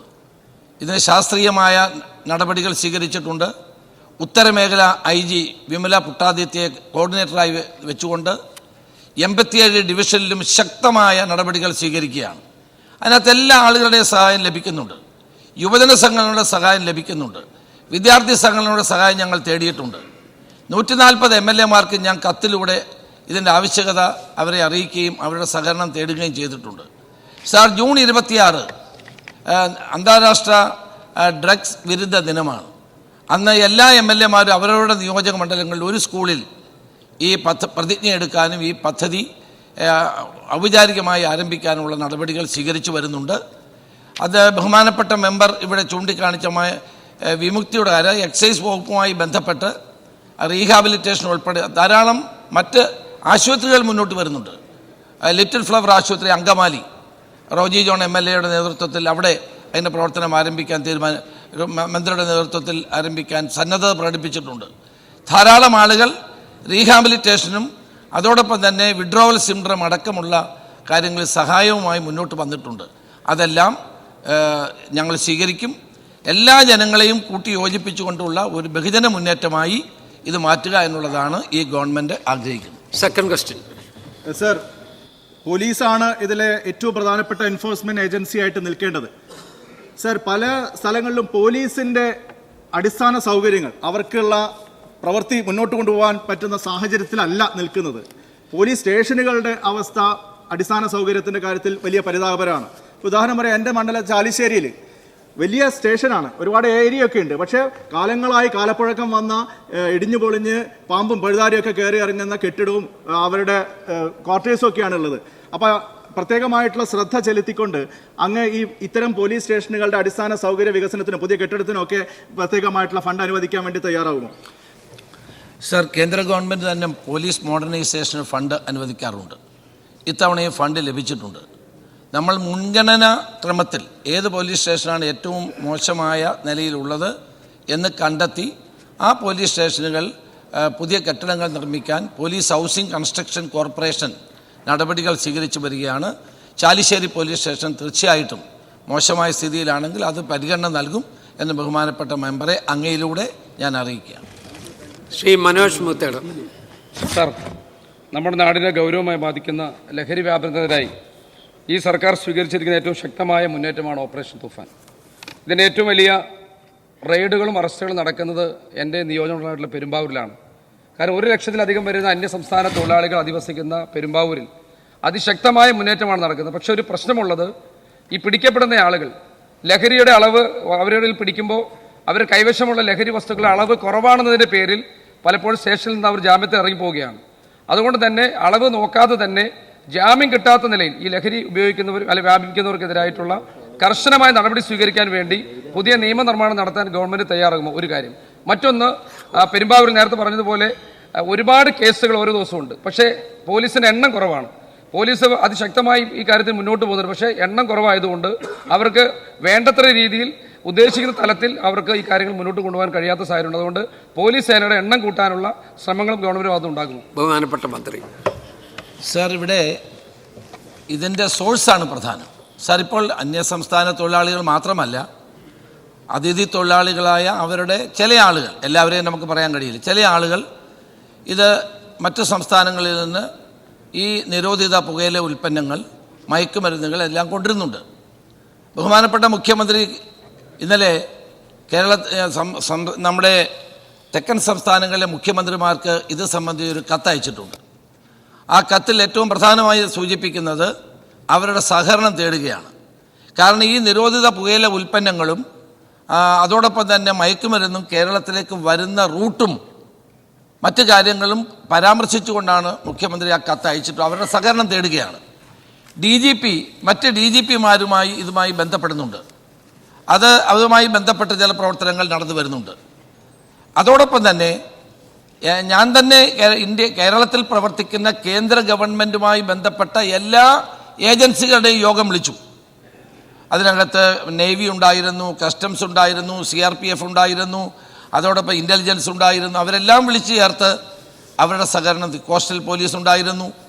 അപ്പോൾ അവരെല്ലാം DRA ഉണ്ടായിരുന്നു. അവരെല്ലാം ഇതിന് സഹകരിക്കാൻ തീരുമാനിച്ചിട്ടുണ്ട്. സാർ, നമ്മൾ വളരെ സജ്ജമായ നിലയിൽ, ആസൂത്രിതമായ നിലയിൽ മറ്റ് സംസ്ഥാനങ്ങളിൽ നിന്നും മറ്റ് രാജ്യങ്ങളിൽ നിന്നും സാർ 2 വിദേശ പൗരന്മാരെ അറസ്റ്റ് ചെയ്തു. പത്തനംതിട്ടയിൽ 12 പോലീസാണ്. 2 നൈജീരിയ സ്വദേശികളാണ്. അവരായിരുന്നു ഇതിൻ്റെ ഏറ്റവും പ്രധാനപ്പെട്ട കണ്ണി. ഒരാളെ ഡൽഹിയിൽ കേരള പോലീസ് പോയി ഡൽഹിയിൽ വെച്ച് വളരെ ശ്രമകരമായ നിലയിൽ ഫൈറ്റ് ചെയ്ത് അവരെ അറസ്റ്റ് ചെയ്തു. ഒരു നൈജീരിയ യുവതിയെ ബാംഗ്ലൂരിൽ നിന്ന് വളരെ ശ്രമകരമായ നിലയിൽ കേരള പോലീസ് പോയി അറസ്റ്റ് ചെയ്തു. അപ്പം നമ്മളതിൻ്റെ സോഴ്സിലേക്ക് പോവുകയാണ്. പെരുമ്പാവൂർ ഇതിൻ്റെ ഒരു കേന്ദ്രമാണ്. അതുകൊണ്ടാണ് പോലീസ് വളരെ ശക്തമായ നിലപാട് അവിടെ എടുക്കുകയും അത് എല്ലാ പത്രമാധ്യമങ്ങളും പോലീസിൻ്റെ ആ നടപടിയെ അഭിനന്ദിക്കുകയും ചെയ്തു. ശക്തമായ നടപടിയുമായിട്ട് മുന്നോട്ട് പോവുകയാണ്. ബഹുമാനപ്പെട്ട മെമ്പർ മനോജ് മുത്തേടൻ ഇവിടെ ചൂണ്ടിക്കാണിച്ച പോലെ ശക്തമായി തന്നെ മുന്നോട്ട് പോകും. അദ്ദേഹം ഇവിടെ സൂചിപ്പിച്ച ഒരു കാര്യം ശരിയാണ് സാർ. NDPS ആക്ട് കേന്ദ്ര ആക്റ്റാണ്.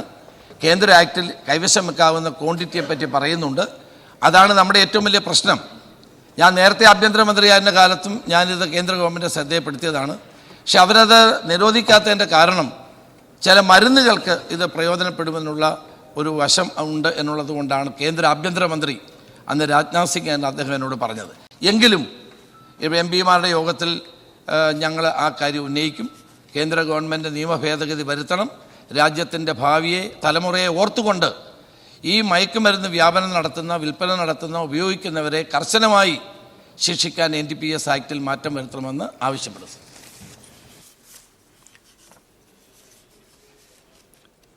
ശ്രീ ടോണി ചമ്മണി.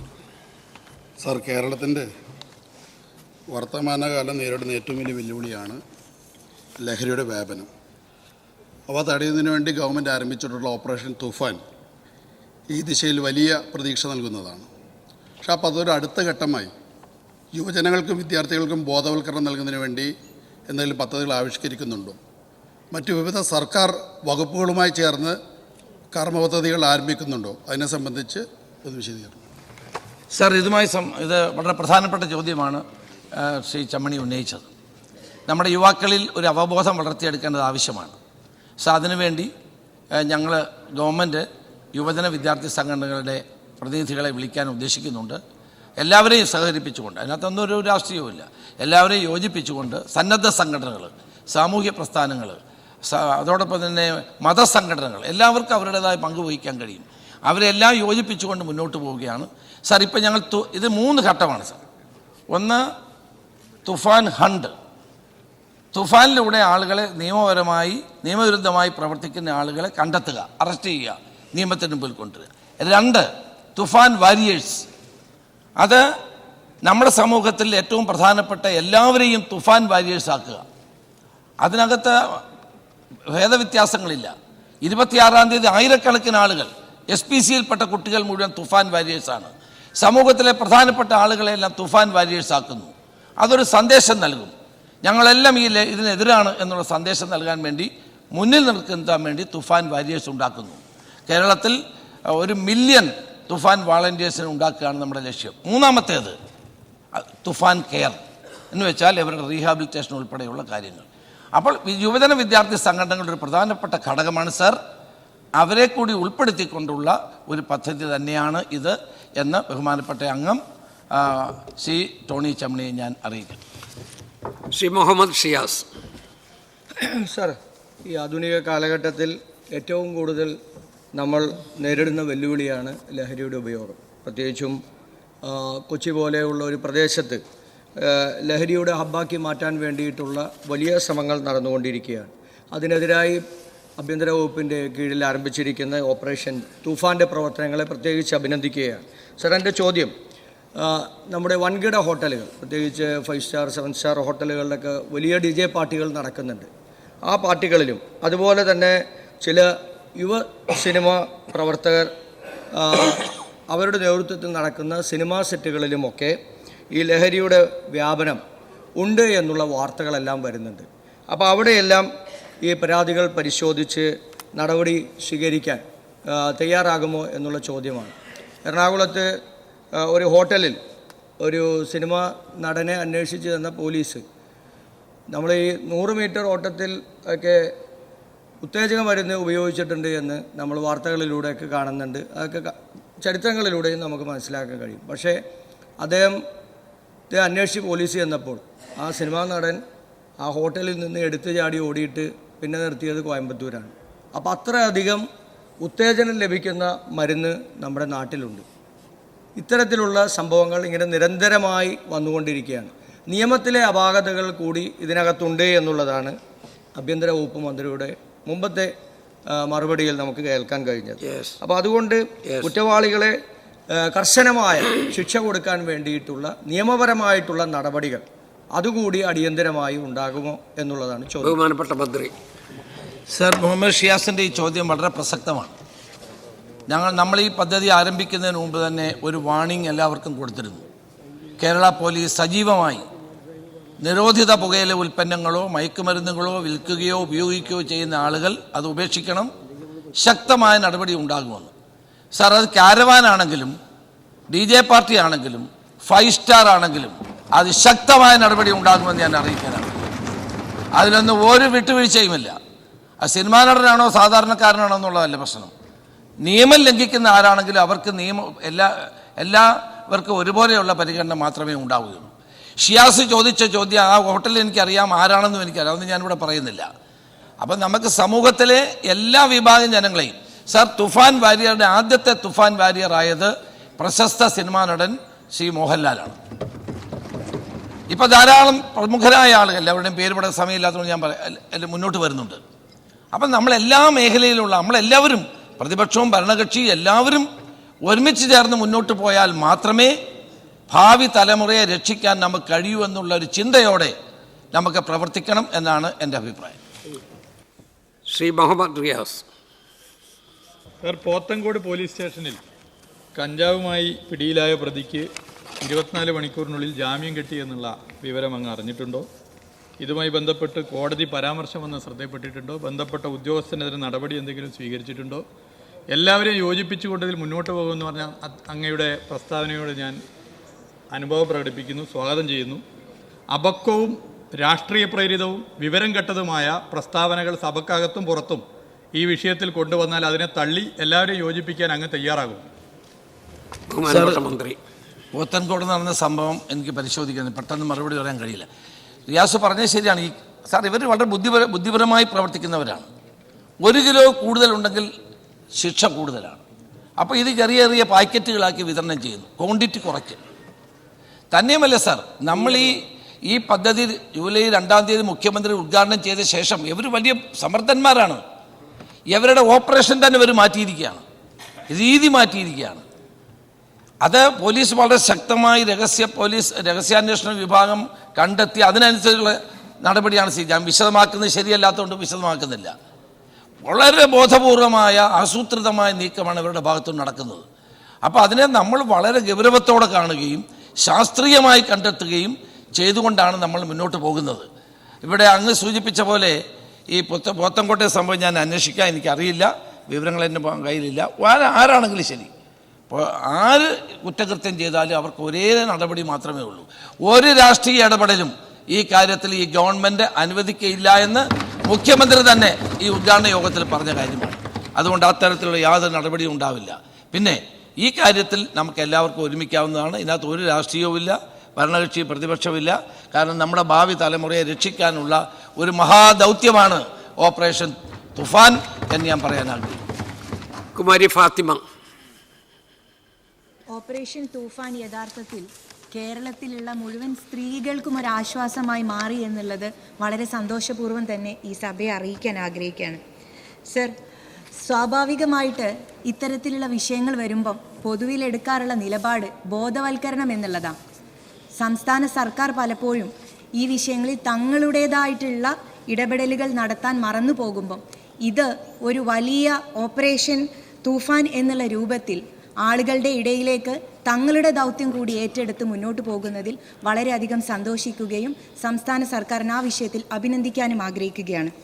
സർ, പൊതുജനങ്ങൾക്കിടയിൽ നമ്മൾ ഇത്തരത്തിൽ ബോധവൽക്കരണവും പരിശോധനയും ഒക്കെ നടത്തുമ്പോൾ തന്നെ ചില പ്രത്യേക സ്ഥലങ്ങൾ, അതായത് ഗേറ്റുകൾ, സീപോർട്ടുകൾ, എയർപോർട്ടുകൾ മുതലായിട്ടുള്ള സ്ഥലങ്ങളിൽ ഏത് രൂപത്തിലുള്ള പരിശോധനയാണ് നമ്മൾ നടത്താൻ ആഗ്രഹിക്കുന്നത്? ഇപ്പോൾ കഴിഞ്ഞ സർക്കാരിൻ്റെ സമയത്ത് കൊച്ചിൻ സീപോർട്ടിൽ മെത്താംഫെറ്റമൈൻ എന്ന് പറയുന്ന മയക്കുമരുന്ന് പിടിക്കപ്പെട്ടപ്പോൾ അത് പരസ്യമായി ആളുകളുടെ മുമ്പിൽ പ്രദർശിപ്പിക്കുകയും ആ പ്രദർശിപ്പിക്കപ്പെട്ട വസ്തുക്കളെ മാധ്യമപ്രവർത്തകർക്കും പൊതുജനങ്ങൾക്കും കൈകാര്യം ചെയ്യാൻ പറ്റുന്ന രൂപത്തിൽ നിർലോഭം ആളുകൾക്ക് സൗജന്യമായി അതെടുത്ത് കൊണ്ടുപോകാനുള്ള രൂപത്തിൽ, പാകപ്പെട്ട രൂപത്തിൽ ഡിസ്പ്ലേ ചെയ്യുന്നതും ശ്രദ്ധയിൽപ്പെട്ടിട്ടുണ്ടായിരുന്നു. പിന്നീട് അതുമായി ബന്ധപ്പെട്ടിട്ടുള്ള കേസുകൾ പരിശോധിച്ച് നോക്കുമ്പം പല കേസുകളിലും NDPS കോടതികളിലേക്ക് എത്തുമ്പം പിടിക്കപ്പെട്ട ക്വാണ്ടിറ്റിയും അവിടെ നിന്ന് കോടതിയിലേക്ക് എത്തുന്ന ക്വാണ്ടിറ്റിയും തമ്മിലുള്ള വ്യത്യാസം ഒക്കെ ആ സമയങ്ങളിലൊക്കെ ആയിട്ട് ശ്രദ്ധിക്കപ്പെട്ടിട്ടുണ്ട്. അപ്പം ഇത്തരത്തിലുള്ള കേസുകളിൽ എങ്ങനെയാണ് സാധാരണക്കാർക്കോ മാധ്യമപ്രവർത്തകോ ഒരു പക്ഷേ അതിനെക്കുറിച്ച് അറിവുണ്ടാവണമെന്നില്ല, പക്ഷേ ഉദ്യോഗസ്ഥന്മാർക്ക് കൃത്യമായിട്ടും ഇത്തരത്തിലുള്ള വസ്തുക്കൾ പിടിക്കപ്പെട്ടാൽ ഏത് രൂപത്തിലാണ് അത് കൈകാര്യം ചെയ്യേണ്ടത് എന്നുള്ളതിനെ കുറിച്ചിട്ടുള്ള പ്രോട്ടോകോൾ നൽകിയിട്ടുണ്ടോ? അതെങ്ങനെയാണ് നടപ്പിലാക്കാൻ ഉദ്ദേശിക്കുന്നത്? ബഹുമാനപ്പെട്ട മന്ത്രി. ബഹുമാനപ്പെട്ട പേരാമ്പ്ര മെമ്പർ വളരെ പ്രസക്തമായ ഒരു 2 കാര്യങ്ങളാണ് സാർ ഇവിടെ പറഞ്ഞത്. ഒന്ന് സാർ, നമ്മൾ ഇത് തടയാൻ ആകാശത്തിലൂടെയും കരയിലൂടെയും കടലിലൂടെയും വ്യാപകമായ തോതിൽ, അത് ട്രെയിനിലൂടെയും വ്യാപകമായ തോതിലാണ് ഈ മയക്കുമരുന്നുകൾ വന്നുകൊണ്ടിരിക്കുന്നത്.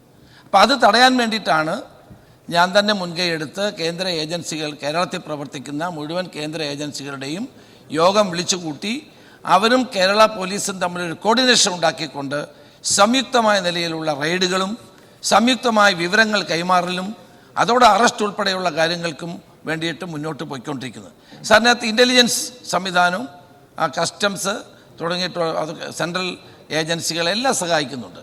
ഇവിടെ ബഹുമാനപ്പെട്ട മെമ്പർ ചൂണ്ടിക്കാണിച്ചത് ശരിയാണ്. കടലിലൂടെ, ഏറ്റവും പ്രധാനമായി വരുന്ന കടലിലൂടെ, ട്രെയിനിലൂടെ, വിമാനമാർഗം ഇതെല്ലാം കടന്നു വരികയാണ്. അപ്പോൾ അതുകൊണ്ട് ചില രാജ്യങ്ങളിൽ ചില മയക്കുമരുന്നുകൾക്ക് ടാക്സും ഇല്ല, ഒന്നുമില്ല, നിരോധനവുമില്ല. ഹൈബ്രിഡ് ഗഞ്ച പല രാജ്യങ്ങളിലും അത് ഉപയോഗിക്കാം. അതെല്ലാം ഇങ്ങോട്ട് വന്നുകൊണ്ടിരിക്കുകയാണ്. സാർ, ഇത് അഫ്ഗാനിസ്ഥാനിൽ നിന്ന് ആരംഭിച്ച് പാകിസ്ഥാനിലൂടെ ഇന്ത്യയിൽ വന്ന് മറ്റ് നോർത്ത് ഈസ്റ്റേൺ സംസ്ഥാനങ്ങളിലേക്ക് പോകുന്നു. ബർമയിൽ നിന്ന് വന്ന് ഇന്ത്യയിലേക്ക് വരുന്നു. ഇങ്ങനെ പലതരത്തിലാണ് സാർ ഇത് വന്നുകൊണ്ട് ഇത് സോഴ്സ് വളരെ അന്താരാഷ്ട്ര തലത്തിലുള്ള മാഫിയ ഇതിൻ്റെ പിന്നിൽ പ്രവർത്തിക്കുന്നുണ്ട്. ഇതൊരു ലുക്രേറ്റീവായിട്ടുള്ള ബിസിനസ്സാണ്. അപ്പോൾ ഇവിടെ പറഞ്ഞ രണ്ടാമത്തെ പോയിന്റ് ബഹുമാനപ്പെട്ട മെമ്പർ പറഞ്ഞത്, പിടിക്കുന്ന ക്വാണ്ടിറ്റിയും കോടതിയിലെത്തുന്ന ക്വാണ്ടിറ്റിയും തമ്മിൽ അത് കള്ളക്കളി കളിക്കുന്ന ഉദ്യോഗസ്ഥന്മാരാണ്. അങ്ങനെ കള്ളക്കളി കളിക്കുന്ന ഉദ്യോഗസ്ഥന്മാരുടെ പേരിൽ കർശന നടപടി എടുക്കുമെന്ന് കൂടി പറയാൻ ഞാൻ ആഗ്രഹിക്കുന്നു. സർ, ആ കൂട്ടത്തിൽ ഒരു പ്രധാനപ്പെട്ട കാര്യം, നിയമത്തിൻ്റെ ഒരു അപാകതയെക്കുറിച്ച് പല ചർച്ചകളിലായിട്ട് വന്നിട്ടുണ്ട്. ആ അപാകത പരിഹരിക്കുന്നതിന് വേണ്ടി സംസ്ഥാന ഗവൺമെൻറ്റിന് ചില പരിമിതികളുമുണ്ട്. കാരണം സെൻട്രൽ ആക്റ്റാണ് എന്നുള്ളത് കൊണ്ട്. പക്ഷേ നമ്മൾ കേരളത്തിൽ ഇതിൻ്റെ ഏറ്റവും വലിയ വിഷമം അനുഭവിച്ചുകൊണ്ടിരിക്കുന്ന ആളുകളാണ്. അപ്പോൾ അതുകൊണ്ട് ഈ നിയമത്തിൻ്റെ പോരായ്മകൾ ഉണ്ട് എങ്കിൽ കേന്ദ്ര ഗവൺമെൻറ്റിന് മുമ്പിൽ ടേക്കപ്പ് ചെയ്ത് അങ്ങിവിടെ സൂചിപ്പിച്ചതുപോലെ തന്നെ കേരളത്തിലെ ജനങ്ങളെ രക്ഷിക്കാനുള്ള ഒരു നിയമ നടപടിയിലേക്ക് പോകണം എന്ന് അഭ്യർത്ഥിക്കരുത്. സർ, തീർച്ചയായിട്ടും ഞാൻ നേരത്തെ അത് പറഞ്ഞതാണ് സർ. എം പിമാരുടെ യോഗം ഇനിയും പാർലമെൻറ്റ് സമ്മേളനത്തിന് മുമ്പ് എന്തായാലും ഗവൺമെൻറ് വിളിച്ചു കൂട്ടും. സാർ, ഞാനിവിടെ നേരത്തെ പറഞ്ഞതാണ്, എം പിമാരുടെ യോഗത്തിൽ ഞങ്ങൾ ഉന്നയിക്കും NDPS ആക്ടിന് ഭേദഗതി ഉണ്ടാകണം. പഴയ കാലമല്ല.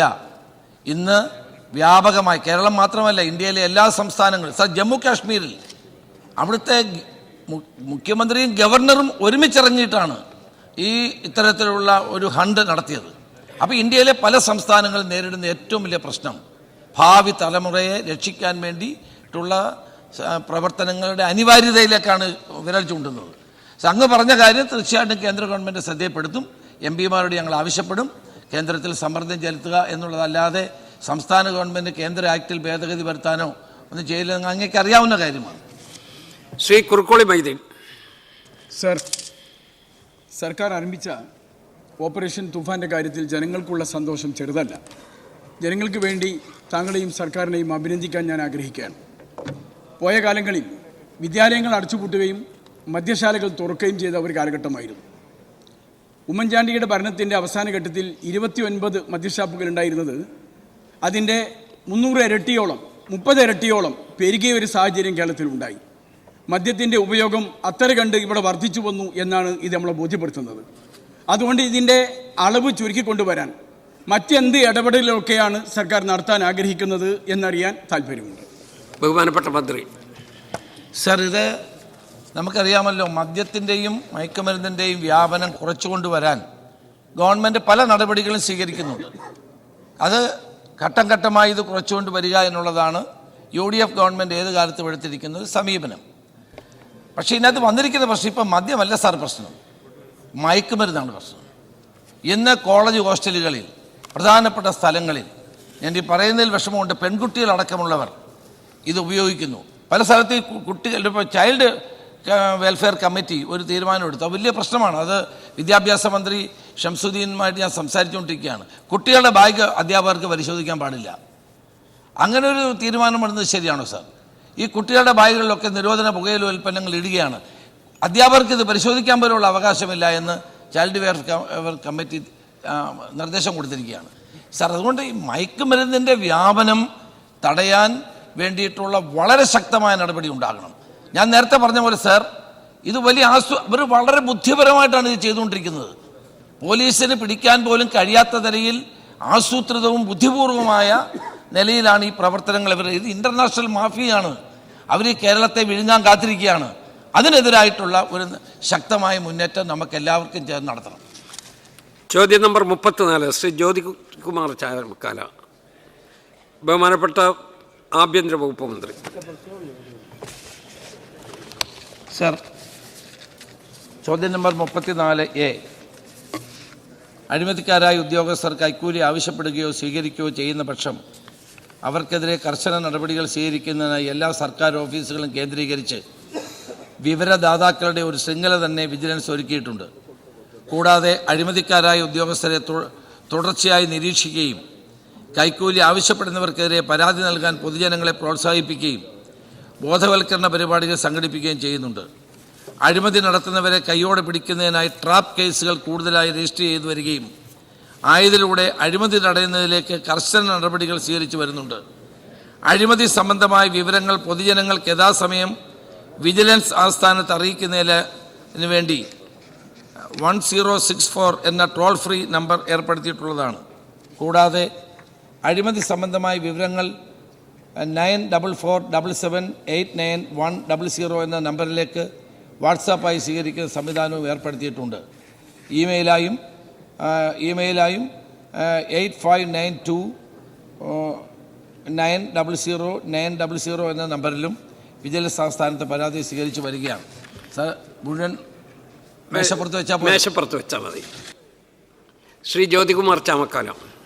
സർ, ഈ വിജിലൻസ് കേസുകളിൽ കുറ്റവാളികളായി കണ്ടെത്തുന്നവരെ അവർ പലപ്പോഴും രക്ഷപ്പെടുന്ന സാഹചര്യങ്ങളുണ്ട്. അപ്പോൾ അവർക്ക് കടുത്ത ശിക്ഷ ഉറപ്പുവരുത്തുവാൻ സർക്കാർ എന്തെല്ലാം നടപടികളാണ് സ്വീകരിച്ചിട്ടുള്ളതെന്ന് വ്യക്തമാക്കാം. വിജിലൻസിൻ്റെ പ്രവർത്തനം സംസ്ഥാന സർക്കാരിലെ ഉദ്യോഗസ്ഥന്മാരെ നിരീക്ഷിക്കാനും അഴിമതി നടത്തുന്നവരെ നിയമത്തിന് മുമ്പിൽ കൊണ്ടുവരാനുള്ള നടപടികളാണ് സ്വീകരിച്ചു വരുന്നത്. സാർ, ഇതിനകത്ത് ഒരു പ്രധാനപ്പെട്ട കാര്യം 1960കളിലാണ് വിജിലൻസ് മാനുവൽ ഉണ്ടാക്കിയത്. അങ്ങേക്കും അറിയാവുന്ന കാര്യമാണ്. ആ വിജിലൻസ് മാനുവൽ പരിഷ്കരിക്കേണ്ട സമയം കഴിഞ്ഞിരിക്കുകയാണ്. സാർ, ഞാൻ ഈ സഭയ്ക്ക് ഉറപ്പ് നൽകുന്നു, അടുത്ത സഭാ സമ്മേളനത്തിന് മുമ്പ് പുതിയ വിജിലൻസ് മാനുവൽ ഇറക്കിയിരിക്കുമെന്ന്. സാർ, അതുകൊണ്ട് പലതരത്തിലുള്ള ബുദ്ധിമുട്ടുകളുണ്ട്, അങ്ങേക്കും അറിയാതെ. കാരണം പല ട്രാപ്പ് കേസാണെങ്കിലും അല്ലാത്ത കേസുകളാണെങ്കിലും വരുമ്പോൾ ഈ പഴയ മാനുവൽ അനുസരിച്ചാണ് നമ്മൾ പ്രവർത്തിക്കേണ്ടി വരുന്നത്. അപ്പോൾ അതിൽ ഫലപ്രദമായ മാറ്റം വരും. അഴിമതി വിമുക്ത കേരളം യാഥാർത്ഥ്യമാക്കുന്നതിനായി vigilance and anti corruption bureau ആവിഷ്കരിച്ച് നടപ്പാക്കുന്ന ഒരു പുതിയ പദ്ധതി പ്രൊജക്ട് 0 26/5/2026 ഉദ്ഘാടനം ചെയ്തു. സാർ, ഇത് വിജിലൻസ് നിരീക്ഷിച്ചതിൻ്റെ ഫലമായി ഇത് ഉദ്ഘാടനം ചെയ്ത് 3 ദിവസത്തിനകം ചേർത്തല DYSPയെ 50,000 രൂപ കൈക്കൂലി വാങ്ങുന്നത് നേരിട്ട് വിജിലൻസ് പിടിച്ചു. ഒരു DYSPയെ തന്നെ സസ്പെൻഡ് ചെയ്ത സംഭവം ഉണ്ടായി. അപ്പോൾ പ്രൊജക്ട് 0 എന്ന് പറയുന്നത് വളരെ ഫലപ്രദമാണ്. കേരളത്തിൽ അങ്ങോളം ഇങ്ങോളം വിജിലൻസ് ശക്തമായ നടപടികളുമായിട്ട് മുന്നോട്ട് പോവുകയാണ്. അഴിമതി രഹിത കേരളം സൃഷ്ടിക്കാൻ വേണ്ടിയിട്ടുള്ള ലക്ഷ്യമാണ് ഞങ്ങൾ സ്വീകരിക്കുന്നത്. സെക്കൻഡ് ക്വസ്റ്റ്യൻ സ്പീഡിൽ പോയ അടുത്ത ആളിനോട് ചോദിക്കാം. സർ, സ്ഥിരം അഴിമതിക്കാരെ നിരീക്ഷിക്കാൻ എന്തെങ്കിലും സംവിധാനം ഏർപ്പെടുത്തുമോ? ഈ വിജിലൻസ് വിഭാഗത്തിൻ്റെ ശക്തിപ്പെടുത്തുന്നതിൻ്റെ ഭാഗമായി അവർക്ക് വാഹനങ്ങളും മറ്റ് അടിസ്ഥാന സൗകര്യങ്ങളും വർദ്ധിപ്പിക്കാൻ നടപടി സ്വീകരിക്കുമോ? മന്ത്രി. സാർ, പ്രധാനമായും pro active vigilance, preventive vigilance, digital vigilance, participative vigilance എന്നീ 4 മേഖലകളെ കേന്ദ്രീകരിച്ചുകൊണ്ടാണ് ഞങ്ങൾ ഈ പുതിയ പദ്ധതി പ്രൊജക്ട് 0 നടപ്പാക്കാൻ ഉദ്ദേശിക്കുന്നത്. സംശയമുള്ള ഉദ്യോഗസ്ഥർ പരാതികൾ ലഭിക്കും പൊതുജനങ്ങളിൽ നിന്ന് പരാതി ലഭിക്കുന്ന സാഹചര്യത്തിൽ അത് പരിശോധിച്ച് നടപടി സ്വീകരിക്കാം. സാർ, ഇതിനകത്ത് വന്നിരിക്കുന്നൊരു പ്രശ്നം, കേന്ദ്ര ഗവൺമെൻറ് ഒരു നിയമം കൊണ്ടുവന്നു. അതാണ് ഇന്ത്യയിലെ തന്നെ അഴിമതി നിരോധനത്തിന് ഏറ്റവും വലിയ വിഘാതം സൃഷ്ടിച്ചത്. മോഡി ഗവൺമെൻറ് കൊണ്ടുവന്ന ഒരു നിയമമാണ്. ആ നിയമത്തിൽ PC ആക്ടിൽ വരുത്തിയ ഭേദഗതിയാണ്. PC ആക്ടിൽ വരുത്തിയ ഭേദഗതി പ്രകാരം ഒരാളുടെ പേരിൽ നടപടിയെടുക്കണമെങ്കിൽ അപ്പോയിൻറ്റിംഗ് അതോറിറ്റിയുടെ സാങ്ഷൻ വേണം. അപ്പോയിൻറ്റിംഗ് അതോറിറ്റിയുടെ സാങ്ഷൻ ഇല്ലാതെ ഒരാളുടെ പേരിൽ FIR ഇടുകയോ നടപടി കേസുമായി മുന്നോട്ട് പോയി ചെയ്യാൻ കഴിയില്ല. അത് ഒരു വലിയ പ്രശ്നമാണ് ഇന്ത്യയിലുടനീളം. സുപ്രീം കോടതിയിൽ എൻ്റെ ഒരു കേസ് നിലവിലുണ്ട്. കാരണം ഈ ഭേദഗതി PC ആക്ടിലെ ഈ ഭേദഗതി ഇന്ത്യയിലെ അഴിമതി നിരോധനത്തിന് വേണ്ടിയിട്ടുള്ള പ്രവർത്തനങ്ങളുടെ കടക്കൽ കത്തിവെക്കുന്നതാണ് എന്നാവശ്യപ്പെട്ടുകൊണ്ട് പ്രശാന്ത് ഭൂഷൺ കൊടുത്ത കേസിൽ ഞാനൂടി കക്ഷി ചേരുകയാണ് ചെയ്തത്. സാർ, ഇത് വലിയ അപകടമാണ്. ഇത് എങ്ങനെ അഴിമതി തടയും? വിജിലൻസ് ഒരു ആളിനെ കണ്ടെത്തി ഉദ്യോഗസ്ഥനെ ശിക്ഷിക്കാൻ വേണ്ടി മുന്നോട്ട് പോകുമ്പോൾ സാങ്ഷൻ വേണ്ടി വരും. ആ സാങ്ഷൻ കൊടുക്കേണ്ടത് ആരാണ്? അപ്പോയിൻറ്റിംഗ് അതോറിറ്റിയാണ്. അപ്പോൾ മന്ത്രിക്കെതിരെയാണെങ്കിൽ അത് അപ്പോയിൻറ്റിംഗ് അതോറിറ്റി ആരാണ്? ഗവർണറാണ്. ഉദ്യോഗസ്ഥനാണെങ്കിൽ ആ മേലുദ്യോഗസ്ഥനാണ്. അങ്ങനെ ഓരോ തലത്തിലുമുള്ള ഉദ്യോഗസ്ഥന്മാരുടെ പേരിൽ സാങ്ഷൻ കൊടുക്കേണ്ടത് അവരുടെ അപ്പോയിൻറ്റിംഗ് അതോറിറ്റിയായി മാറുമ്പോൾ പല അഴിമതി കേസുകളും സാങ്ഷൻ കൊടുക്കാതെ കിടക്കുന്നു എന്നത് കേരളത്തിൽ മാത്രമല്ല ഇന്ത്യയിലുടനീളം അതൊരു വലിയ പ്രശ്നമാണെന്ന് കൂടി സഭയെ അങ്ങയിലൂടെ അറിയിക്കാൻ ആഗ്രഹിക്കുന്നു. N. ശക്തൻ, വേഗം ചോദിച്ചോളൂ. ശ്രീ N. ശക്തൻ. സർ, അഴിമതി സമൂഹത്തിൽ നിന്ന് തുടച്ചു നീക്കേണ്ടത് അത്യാവശ്യമാണ്. ചില സർക്കാർ ഉദ്യോഗസ്ഥന്മാർ അഴിമതി നടത്തുന്നതിന് വേണ്ടി സമയം കഴിഞ്ഞ് വേഗത്തിലായിക്കോട്ടെ. മനഃപൂർവ്വം വച്ച് താമസിപ്പിക്കുന്നുണ്ട്. അങ്ങനെ ബന്ധപ്പെട്ടവർ വന്ന് കാണേണ്ട രീതിയിൽ കണ്ടു കഴിഞ്ഞാലേ ഫയൽ നീങ്ങും. അങ്ങനെയുള്ള കാര്യങ്ങളിൽ അതും അഴിമതിയായി വച്ച് താമസിപ്പിക്കുന്നതും കാലതാമസം ഉണ്ടാക്കുന്നതും അഴിമതിയായി കണ്ടുകൊണ്ട് നടപടി സ്വീകരിക്കും. ബഹുമാനപ്പെട്ട മന്ത്രി ഒറ്റ sir, inordinate delay it will amounts to corruption. ഇത് സത്യമാണ് സാർ. തീർച്ചയായിട്ടും ആ കാലതാമസം വരുത്തി ആളുകൾ വന്ന് കാണാൻ വേണ്ടി കാത്തിരിക്കുന്ന ഉദ്യോഗസ്ഥന്മാരെയും ഈ നിരീക്ഷണ വലയത്തിൽ 0-ൽ ഉൾപ്പെടുത്തുമെന്ന് പറയാനാണ്. ചോദ്യോത്തര സമയം കഴിഞ്ഞു.